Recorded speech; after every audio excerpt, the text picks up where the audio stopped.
l'intention, ce n'est plus d'extraire les minéraux pour aller les transformer ailleurs, mais la Guinée se lance dans l'industrialisation de transformation au niveau local. Et deuxièmement, nous avons un corridor d'infrastructures structurants. Nous avons des rails, des ports, toute une logistique qui sera mise en place. Et il faut savoir qu'un contenu local fort et très exigeant que nous avons bien voulu mettre comme dispositif au niveau de la Guinée. Troisièmement, le projet aussi est centré sur une création d'emplois durables grâce à une politique exigeante, comme je l'ai dit, du contenu local. Simandou devient une souveraineté économique. Il permet à l'État de reprendre la maîtrise des infrastructures clés, d'orienter la transformation industrielle et de ne plus subir un modèle extractif. Enfin, l'impact est aussi macroéconomique. Une hausse d'exportation, une amélioration de la balance commerciale, une baisse des coûts internes et donc l'accélération de la croissance, comme illustre d'ailleurs la Banque mondiale qui a placé en tête la Guinée des 10 pays africains les plus fortes en croissance économique en 2026 de 9,3%. Si ce projet est regardé aujourd'hui comme modèle africain, c'est parce qu'il montre qu'un pays riche en ressources peut aller au-delà de l'extraction en combinant industrialisation, infrastructure intégrée, contenu local et souveraineté économique. En résumé, la richesse véritable de Simandou ne réside pas uniquement dans la qualité exceptionnelle de son minerai, mais dans sa capacité à transformer cette ressource en un levier durable de développement pour la Guinée. Et au-delà du projet minier lui-même, Simandou s'inscrit dans une dynamique beaucoup plus large et structurée. Ces 122 mégaprojets, dont le mégaprojet intégré mine infrastructure de Simandou, ces 36 réformes structurelles majeures, près de 200 milliards de dollars d'investissement programmés pour les 15 prochaines années. Il s'agit d'une transformation systémique, pensée comme un tout cohérent au service de la souveraineté économique, de la création de valeur locale et un développement durable et responsable directement orienté vers l'amélioration du bien-être des populations guinéennes. Je crois que je ne vais pas rentrer en long et en large. Nous avons une équipe fortement représentée par une délégation guinéenne et je marque la présence du président du conseil d'administration du Transguinéen qui va parler en long et en large du projet Simandou lors du Side Events réservé à la présentation du Simandou 2040. Absolument, Madame la Ministre. Et ça va être à 14h30. Donc, 122 projets structurants, vous allez découvrir tout à l'heure. Extraordinaire, 9,3% de croissance pour l'année prochaine. Voilà. Alors, maintenant, le Canada. Invité d'honneur de cette édition, Son Excellence, M. Ben-Marc Diendré, ambassadeur du Canada à l'Union africaine. Votre Excellence. Alors, dans un contexte marqué par des tensions commerciales internationales, notamment avec les États-Unis et la montée des nouvelles barrières tarifaires, le Canada semble accélérer sa stratégie de diversification de ses partenaires économiques. Quelle place le continent africain occupe-t-il aujourd'hui dans cette reconfiguration stratégique et comment des pays comme la Tunisie peuvent-ils s'inscrire concrètement dans cette logique de triangulation Canada-Tunisie-Afrique pour créer des partenariats mutuellement bénéfiques et à forte valeur ajoutée? Merci. Merci beaucoup. Je tiens d'abord à vous remercier et puis vous féliciter déjà pour ce FITA. Je veux aussi saluer le ministre, les autres ministres qui sont dans la salle exactement, que tout protocole soit observé. Je tiens également à souligner la présence de notre ambassadeur Alexandre Bilodeau, qui est l'ambassadeur bilatéral pour la Tunisie, qui est au premier chef dans la salle. Vous posez une longue question pour si peu de temps. Écoutez, oui, alors comme l'a dit notre Premier ministre au sommet de Davos, un discours qui a été remarqué par beaucoup de gens, le monde change. Et les puissances intermédiaires comme le Canada et celles dans le monde, et comme la Tunisie, et comme beaucoup de pays africains, doivent repenser leur façon de revoir la coopération et les partenariats. Oui, exactement. Écoutez, entre le Canada et les États-Unis, c'était 2 milliards par jour de transactions. Du jour au lendemain, tout a changé avec des tarifications et puis notre façon de revoir le monde.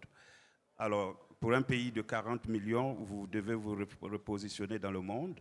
Et le Canada a entrepris, par le leadership du Premier ministre Mark Carney, une diversification des marchés avec l'Indo-Pacifique, qui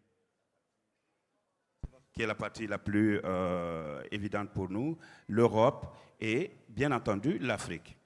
La position de l'Afrique est d'autant plus importante que c'est une relation qu'on a de longue durée. Avec la Tunisie, c'est 70 ans, mais c'est à peu près 80 pour notre relation avec le continent.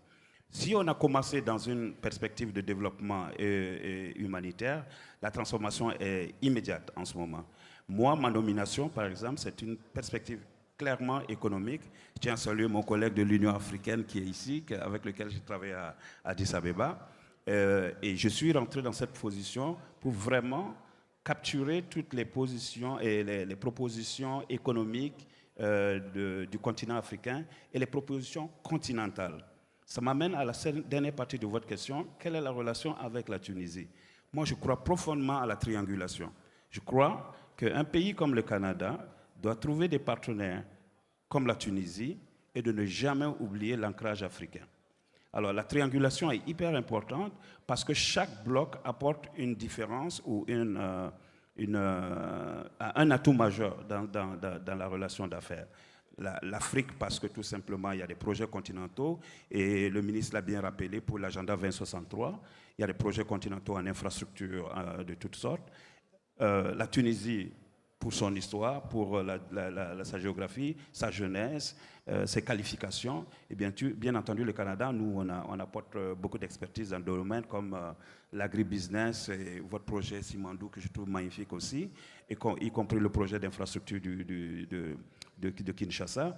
Alors, on peut apporter beaucoup avec notre expertise, nos connaissances, nos universités et notre diaspora. Absolument. Merci, Excellence. Effectivement, le Canada dispose d'une forte expertise. Et pour votre information, 45 chefs d'entreprise canadiens se sont déplacés ici pour FITA 2026. Alors, on va terminer avec son Excellence Dr Youssef El Kordofani, Executive Director of IMEC, African Union. IMEC, c'est le Centre africain d'excellence pour les marchés inclusifs. Alors, Excellence, in a context of profound global geopolitical and economic transformation, marked by fragmentation of trade and the redefinition of alliance, what role can the African Union play in positioning the continent as a fully fledged strategic actor, particularly through strengthening regional integration, developing African value chain, and ensuring the effective implementation of the Africa Free Trade Zone? It's okay.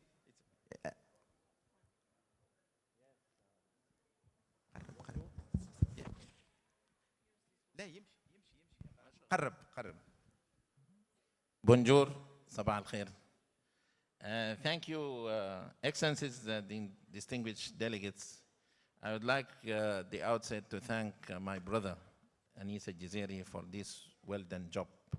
This big conference, where this organization, this high level of participation, it's highly valued. Thank you, my brother, and TABC team for this big organization, inviting actually people to come and invest in Africa.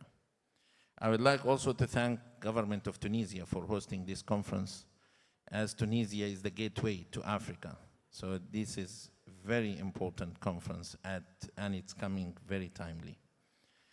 As my brother Anis Jazeri has mentioned, within these geopolitical tensions and competition, trade fragmentation, Africa position is one of the strategic opportunity, actually. Africa is the richest continent, as you all know. We have vast of big opportunities and big natural resources. When it comes to agriculture, Africa is the biggest.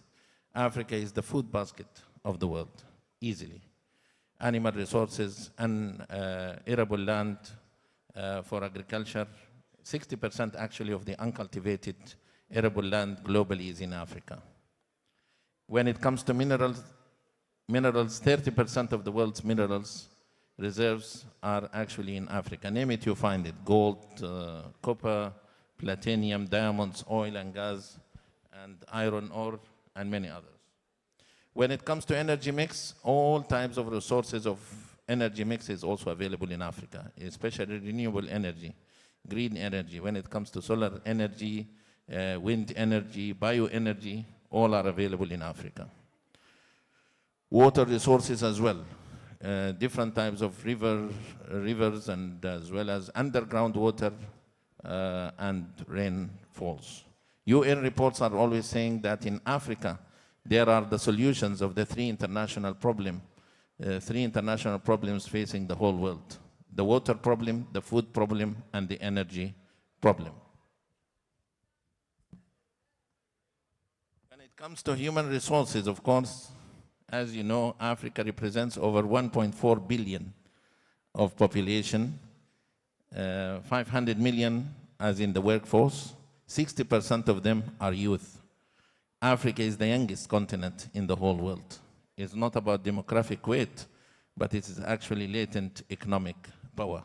By 2050, we are expecting to be 2.5 billion. But there are challenges. His Excellency, the Minister, has mentioned some of them. Yes, we have challenges in Africa. That main challenge may be that we are still in the raw material, bottom line.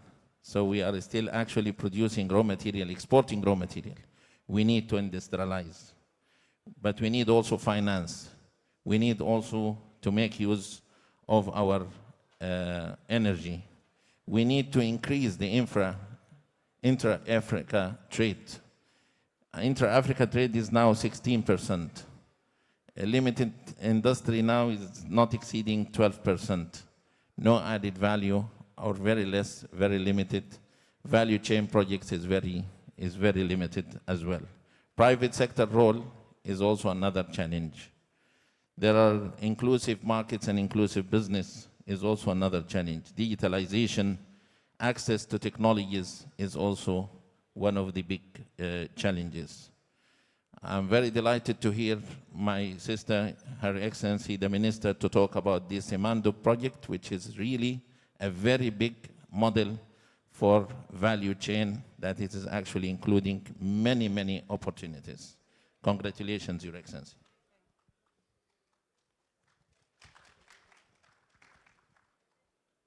But at the same time, we have the framework. African Union is trying its best, actually, within its Agenda 2063, the Africa we want. There are so many programs and projects that it is actually trying to accelerate development in Africa. But not only that, AFCFTA, it's a big project, actually. It's a project for one single market worth of 3.4 trillion. It's a big opportunity for integration and value chain projects in Africa. But not only that, Africa positioned itself actually in the global agenda by gaining recently the permanent membership of the G20. This is really a step forward actually towards contribution in reshaping a global economic structure. IMEC is the African Inclusive Markets Excellence Center. It's a new technical office, economic office, that is promoting investment, promoting private sector, financial inclusion, innovation, digitalization, of African economy, promoting public-private partnerships, regional integration, human development, and supporting value chain projects and value-added projects. IMIC, which is, as Anissa Jazeri has introduced me, I'm the executive director of IMIC, this new office that is established here in Tunis, the capital of Tunisia. IMIC is the transformation engine and platform that it is contributing with many others within the African Union system to promote and identify and facilitate and replicate value chain models. Finally, I just want to say that Africa is very rich. There are challenges, but still Africa remains to be the land of opportunities. Africa actually is the land of golden opportunities. So don't miss coming to Africa, invest in Africa, and start your business as soon as possible. Thank you very much. Thank you very much, Excellency. Merci beaucoup, Madame la ministre de l'Industrie et du Commerce de Guinée. Merci, Excellence. Bah, écoutez, nous sommes pile à l'heure, 10h30. On a respecté le timing. Merci beaucoup à vous et à tous. Et bon vent à FITA 2026.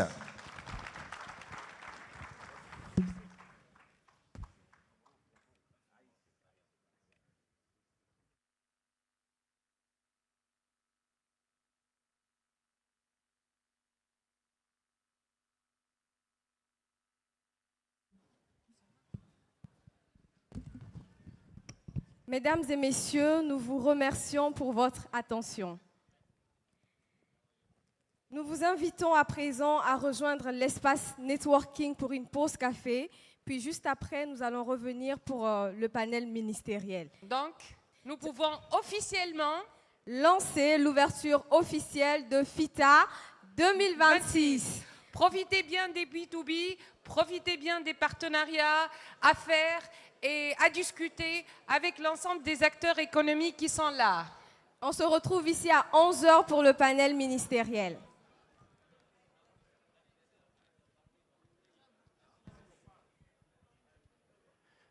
Nous vous invitons donc à la pause café qui est juste à l'extérieur de la salle. À partir de 11h, nous reprenons avec